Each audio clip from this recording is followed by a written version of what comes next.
Hello dear subscribers, today I'll tell you if you just have problem with your AirDrop, so if you just send files from your iPhone to your Mac and you just receive errors that converting your iPhone just stuck on converting files, so how you can also fix it. So first thing, you need to check your storage on your Mac, so you can also just do it by going to Launchpad. Here just choose others, and here you will see disk utility. Just open it, and here you will see how much free space you also have, so you need to check this thing. So after, you can also just try to turn off your AirDrop and turn it on again.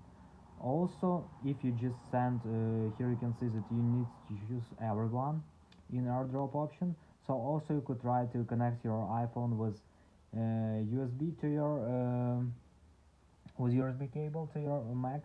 And also you need to understand that if you just send large files, so it's take too long for converting files, so sometimes it takes a lot of time for converting these files for sending it to your Mac. So thanks for watching, have a nice day, subscribe to my channel, click like and bye.